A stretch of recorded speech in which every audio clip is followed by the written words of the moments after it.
We're going to tell you the biggest games of 2025, the ones we can't wait and see. We're going to start in week 1 with the champs. We'll do it today here on Locked On NFL. The barbershop is open and Tony Wiggins has a chair for you. He's ready with some real NFL talk. The local experts of Locked On bring their expertise, and Wiggy is ready with his clippers and shears. Sit down and enjoy. The new Locked On NFL starts now. Locked On Podcast Network. Your team every day. It is your team every day here on Locked On NFL. We thank you for making us your first listen. I'm Tony Wiggins, the host of the Locked On NFL Barbershop Show, where we are the second edition of Locked On NFL, and we give you the stories here in the afternoon from around the National Football League that everybody's talking about. And we're going to do that today with my brother David Harrison of Locked On Commanders, as always, here on Hump Day, right in the middle of the week. We're going to get right to it after we let you know, first and foremost, that we are wherever you can get your podcast. Whether you watch or listen, make sure you tap into that location so you do not miss an episode of the show. All right, so what we decided to do today, we're going to name the biggest games of 2025. I hit my man Dave up. I say, Dave, give me a list of, give me 2 games you want to see. He told me about 6 of them. We're going to go through most of them here today because we're all looking forward to it. At the end of the show, we're going to talk about the person that has been in the news cycle for about 2 years. That's Aaron Rodgers. I think all of his games are going to be big in Pittsburgh. Right smack in the middle of the show, we're going to talk about the team that's been in the news cycle for the wrong reason, and that is David's favorite team, the Cincinnati Bengals and the Baltimore Ravens. And then up top, we're going to start with the champion, Philadelphia Eagles. They opened the season, Dave. This is going to be a little different because they got that bullseye on their back now.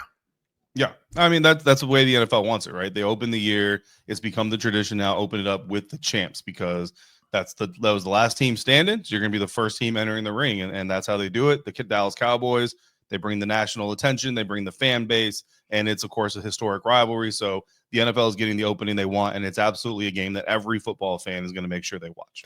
Absolutely. My man Lou DiBiase has been on a heater using all of the adjectives that you associate with people like Tom Brady, with John Wooden, with Michael Jordan, the greatest, the best of all time in the history of the league. And I don't think he's going to stop right now. Listen to what Louis said about the Philadelphia Eagles. I think this is the best roster that not only Howie Roseman has ever put together from a combination of a long-term and short-term perspective, but I think it's the best core they've ever built in NFL history, in Eagles history, I should say, in franchise history. However, this summer, I do still think there could be some surprise names that get cut in August. Hey, look, if my team won a championship and they slayed the dragon that everybody, and they do it in a fashion that they beat Kansas City, Dave, I'd be flexing those muscles too. We were just talking about the stuff you eat every morning because you work out. You're going to flex those muscles when you go to the gym. Them dudes, man, Louis been on a heater, but that game against Dallas is going to be something else on opening day. Yeah, it's going to be really interesting, because the Dallas Cowboys know the Philadelphia Eagles. The Philadelphia Eagles know the Dallas Cowboys. But the Philadelphia Eagles, yet again, are going to come in with a new offensive coordinator. And, yeah, you got a lot of weapons. You got a lot of tools. But how you put them together really, really matters. Because, again, with this Super Bowl winning Eagles team, we saw them last year struggle out the gate. Why? Because they thought they were going to be a pass-first team, lean on Jalen Hurts, use Saquon as a complementary piece. And they realized about week 4 or 5, okay, Saquon is our iron horse, and we're going to use our passing game to complement him, which is what they switched to, and that's what they rode all the way to the postseason, all the way to the Super Bowl. So, does their new offensive coordinator come in with that approach and say, don't, if it ain't broke, don't fix it, that kind of thing, or is he going to come in and say, I'm smarter than the average bear, and I can do it better than Kellen Moore did, and I can get more out of Jalen Hurts, and yada yada yada. So, a lot of it's going to hinge on that kind of stuff. But to Louis' point, the Eagles roster is absolutely, if not the best in the NFL, definitely one of the best in the National Football League. They've done it in a way that a lot of other teams, Cincinnati Bengals, for example, are trying to emulate. Pay their offense, draft their defense, and let some of these defensive players walk when the time comes. Darius Slay, things like that come to mind. Josh Sweat, right? Like there's been players in the past few years that have had to walk in order for the Eagles to be able to maintain this. It's a bold strategy, right? Because again, you've got to pay the right people, you got to draft the right people. But Howie Roseman and his staff, I mean, I'll tell you right now, I'm not like super in tune with the scouting departments of the NFL and who's getting coached from who and all that stuff. But if I was looking to hire new scouts and elevate some new scouts into higher positions, I would probably be tapping into the Philadelphia Eagles organizations because their free agent moves, their trades, and their draft picks, they're all hitting, and they're all hitting through multiple staffs, right? Like the talent is clearly there, even with what I would say is probably the worst head coach in NFL history to win a Super Bowl, leading the charge. The Eagles are still putting together year after year of solid products. Even that collapse a couple years ago, it was so stunning because of how solid that roster really was, right? Like, it wasn't like everybody's like, oh, okay, we thought this roster was great. Turns out we're wrong. No, like, everybody's sitting there saying, bro, like, look at this roster. How are you not winning with this roster? So everybody understands the team is solid. It's the leadership that's always been the question. It's the leadership that's going to be the question this year. And Dallas also has some leadership questions. They're going to come in hoping that for those 10 days between week 1 kickoff Thursday night to the next time those two teams play, all everybody's going to be talking about is how Jerry Jones is a genius for keeping Brian Schottenheimer. Right. And the Philadelphia Eagles are in trouble because they lost Kellen Moore. Like, that's what the Cowboys hope is going to be that entire week 2 narrative. Absolutely. And you know what? You can't have a great matchup without a great opponent, or an opponent, like you said, that has your number and then still has something to prove. And we can start and stop that whole conversation with the quarterback, Dak Prescott. Check out the guys from Locked On Cowboys talking about Dak doing less running and maybe a little bit more playing from the pocket. It just feels like that version of Dak is gone, but he's transforming into something different. I know that there's been reports that he's running and he's, running faster than he did in previous years. I just don't know if, like, Brian Schottenheimer, the offense, is ever going to ask him to do read option stuff anymore. And I wonder, like, if they're going to limit the scrambling a little bit just to keep the wear and tear on his body down. It's really no different than what happened with Tony Romo. It's crazy how similar those careers are.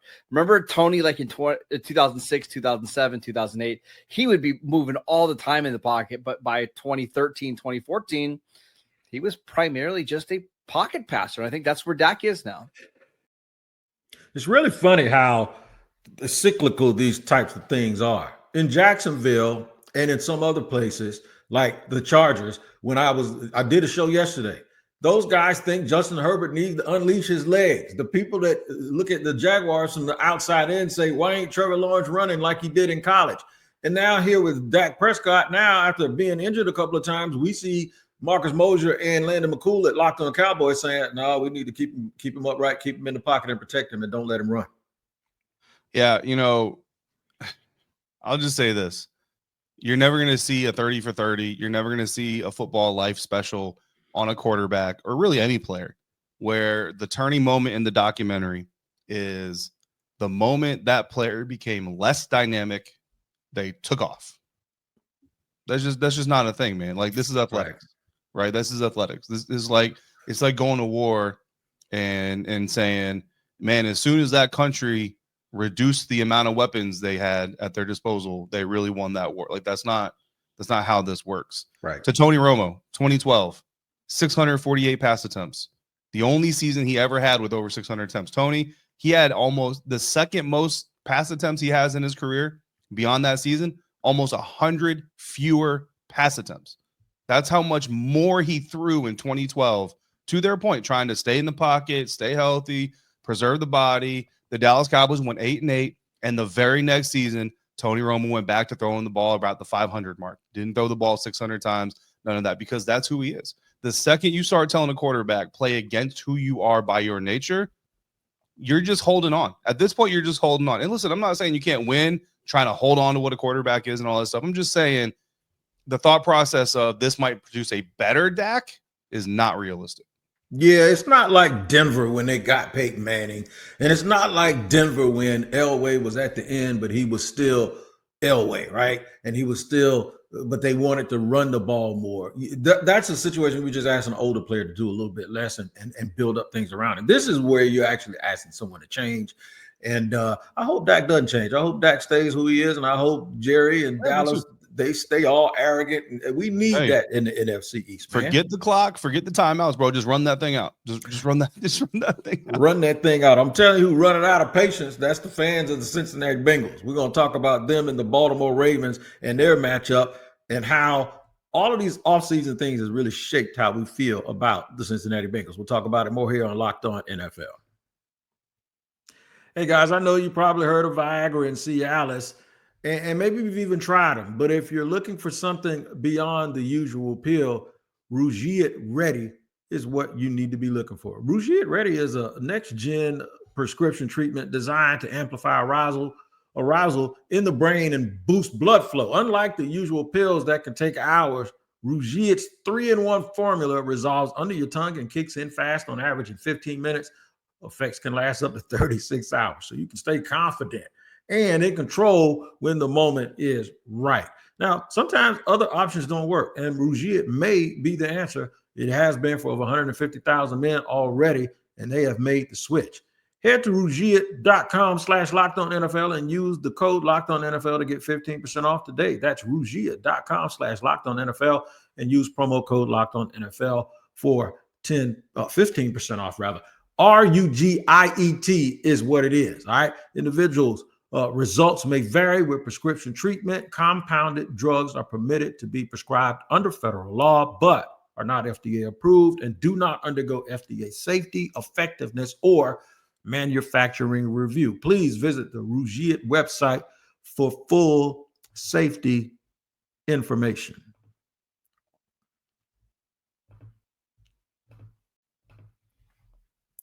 All right, moving and grooving with David Harrison of Locked On Commanders. And you'd almost think that he was locked on anti-Bengals, but he's not. I'm telling you right now what's going on with Cincinnati, man.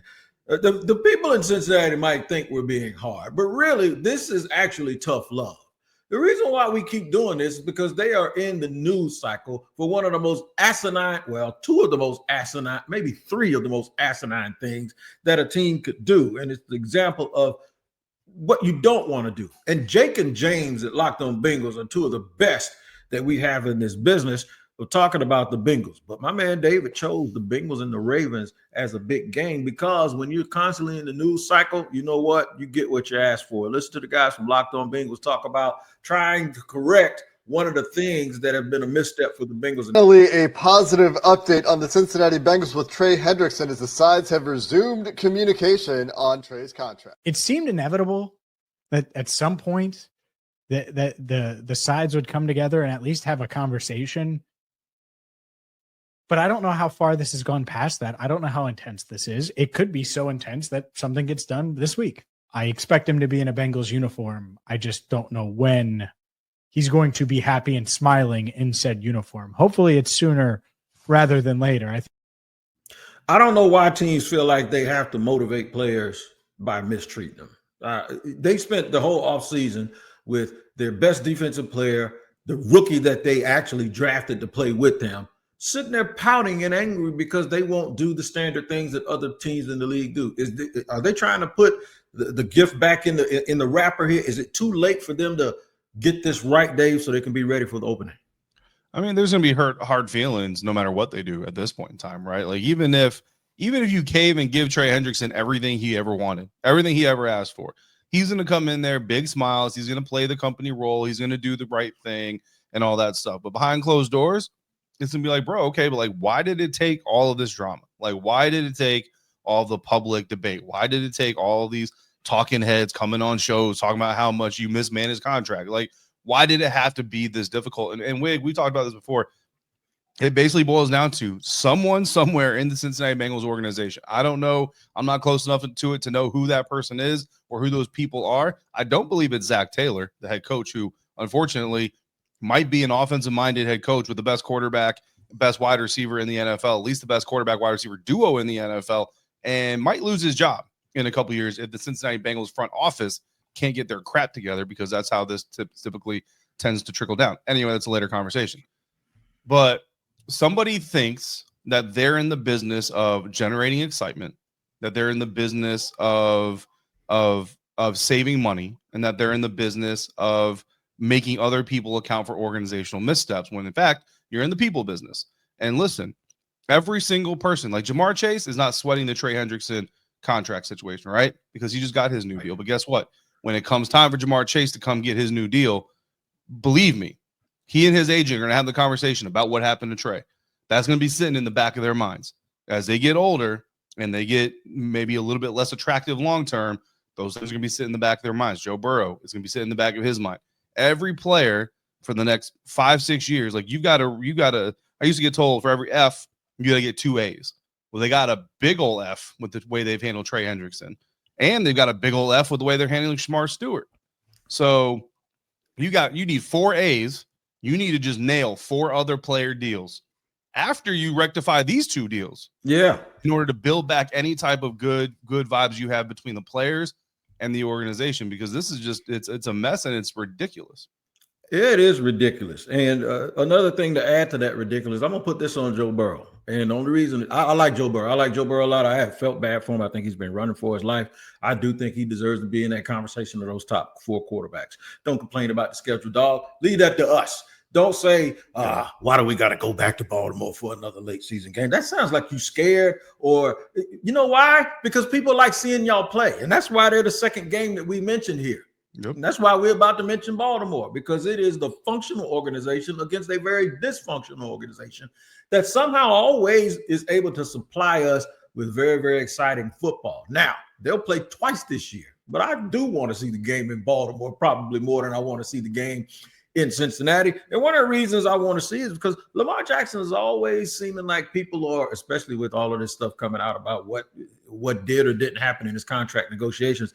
He just seems like he gets the short end of the stick. And I tell you what, who's going to defend him at every turn. And that is my man, Kevin Ostracker. He ain't going to let you get away with it, and he ain't going to let you get away with it now. Listen to what he says about Lamar Jackson on Locked On Ravens. They have had chances to win Super Bowls. They haven't got the job done. And Lamar certainly had his fair share. But then, Joe was trying to discredit Lamar's playoff wins against the Houston, for example. What are we discrediting that Josh Allen beat the young Broncos team last year? Is the 2 seed?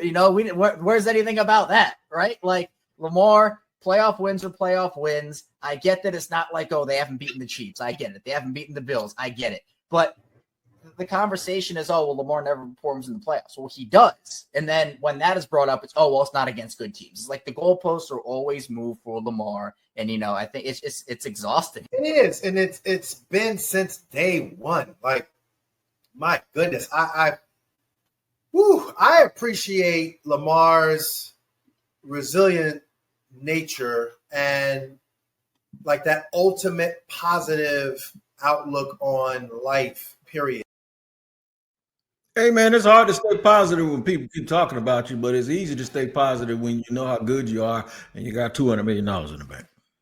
I mean, listen, what it really boils down to is people don't like to be wrong, right? And there's this national narrative about everything.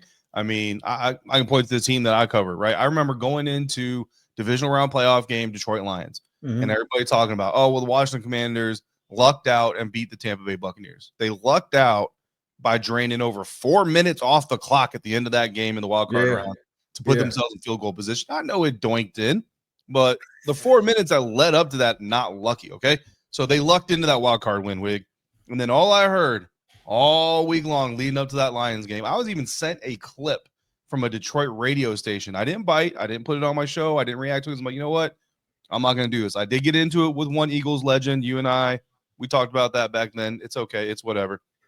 But I wasn't going to get into it with Detroit media, right? Right. All you heard was, the Detroit Lions defense is kind of banged up. But you know what? We're not worried about that because the Lions are getting David Montgomery back.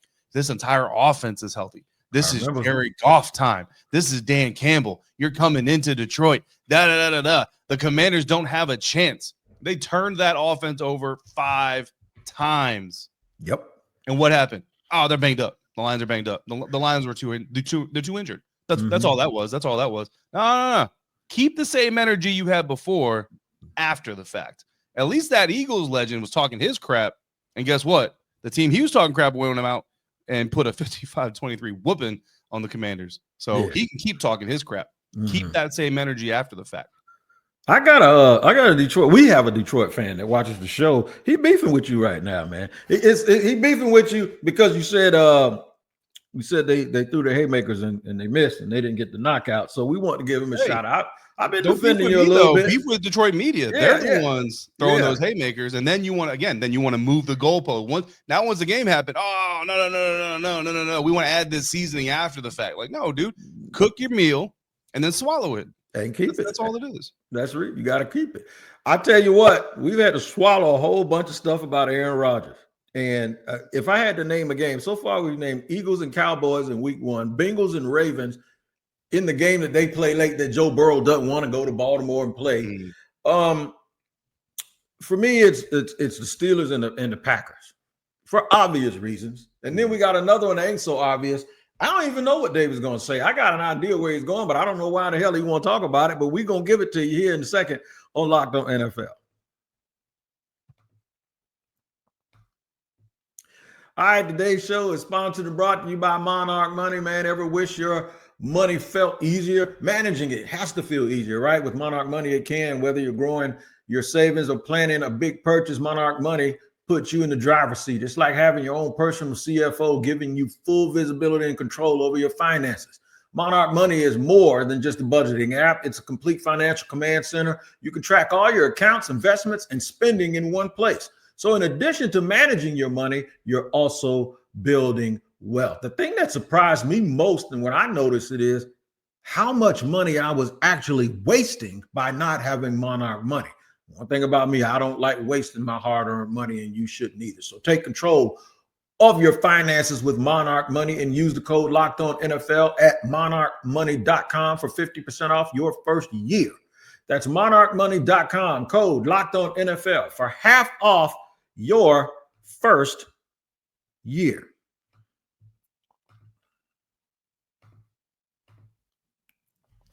All right, third segment here on Locked On NFL, where we are going over the biggest games that we want to see this year. I could actually do this with every host, every co-host, everybody that sits in that driver's seat. They're going to have different games that they're looking forward to. So this is the David Harrison, Tony Wiggins version of the games that we want to see. And mine involve Aaron Rodgers and the Packers for obvious reasons. I heard from Peter Bukowski yesterday. Today we're going to hear from Chris Carter. He's going to tell you what Aaron Rodgers said that makes this season even more must-see TV. Hey everyone, Chris Carter here from the Locked On Steelers podcast with an update after Aaron Rodgers spoke on Tuesday, June 24th on the Pat McAfee show. He indicated some interesting things that we weren't sure about, but had some ideas. He said, quote, "I'm pretty sure this is it," making the basic announcement that this is his last year playing in the NFL, or at least he expects it to be. He wanted to say, that's why we did just a one-year deal. This is really about finishing with a lot of love, fun, and peace. What a place to finish with one of the cornerstones of the NFL, talking about the Pittsburgh Steelers. He also talked about how he wants the mantle of leadership, but wants to earn it on offense. He said he's going to earn it every day of training camp, that there's already some stability on the team. Also said DK Metcalf's already a leader, and that he's a big reason why he came to Pittsburgh in the first place. We'll talk more about that on tomorrow's Locked On Steelers episode. See us there. If doing and saying all the right things was a person, there'd be a big old picture of Aaron Rodgers right now behind the definition of the phrase doing and saying the right things. I hope it lasts, but I'm looking forward to when he plays the Green Bay Packers, because that game, it will be two of the pillars of the National Football League and a lot of excitement. Yeah, and the only people buying what Aaron Rodgers is trying to sell are Steelers fans who want this to work out really, really well for their franchise. And I get that. And listen, look, I might just be suffering from Aaron Rodgers fatigue, okay? Yeah. I'm over it. But I will tell you this. Aaron Rodgers, Green Bay Packers, like that's never not going to be entertaining. Yeah. That's never going to not be entertaining, right? So yeah, I'm down with the game. I'm not down with what Aaron is saying. I think Aaron is hoping he's going to get a Kobe Bryant farewell tour, and I'm just going to tell him like they told Paul Pierce, bro, they don't love you like that. It's not going to be it. Ooh, you ain't that guy. Is that the you ain't that guy, man? Is that what that is? And honestly, that's not how the NFL operates either. Like I just, fortunately the Steelers don't play the Commanders, but I just could not imagine looking up at the big screens at Northwest Stadium in Landover, Maryland, and a thank you Aaron Rodgers video plays in the middle of the third quarter. Get out of here, bro. That's not going to happen. The Packers, maybe. Nobody else is going to be doing any of that crap. Anyway, but no, it's going to be a very entertaining game, period. Like that's just going to be a very entertaining game, and we'll see. If there is a coach in the NFL that can put Aaron Rodgers in his place, it's Mike Tomlin. Yep. If there's an organization that can supersede the celebrity and influence that Aaron Rodgers believes that he has over teams, it is the Pittsburgh Steelers. And if this man wanted to earn his leadership role on this organization, his butt would have been at OTAs and mandatory minicamp. So I don't buy it. Yeah, man, a lot of people aren't buying it. You know what? I'm a sucker in this way. That game is October 26th. It's I'm a 8:20 hater. at night. I'm a sucker in this way. Let me tell you how I'm a sucker. Because I'm always one that's gonna give somebody a chance at redemption. I'm a sucker for redemptive stories. Because I was a huge Aaron Rodgers fan, and I was one of the last of Mohicans holding on to the thing, saying, "Oh, give him a chance, man. He ain't that bad." It got that bad. And what Chris just said, there was a little subtle thing in there that we didn't realize. Where did he say it? He said it on the Pat McAfee show. Yeah.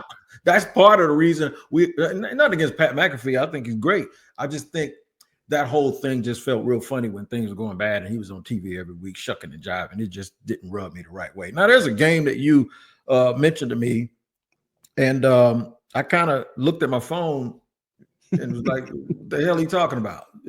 Tell the people the game. I ain't even got a clip for it, but tell the people the game that you're looking forward to. You got about 6 minutes, and I'm going to let you go for it. I'll be kind of quick about it, but it's Commanders versus Giants in Landover, week 1. And the reason being is when it got ready for the schedule to release, right? Yeah. I predicted 3 primetime games for the Washington Commanders. And the reason I predicted 3 primetime games for the Commanders is because there's historical precedence for the NFL to see a team do really, really well and say, okay, good job.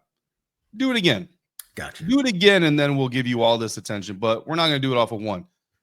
Not only did the NFL give the Washington Commanders 5 primetime games, the Washington Commanders are playing 10 times this season in games that either have a 50-50 split or a lone focus of the national football watching population.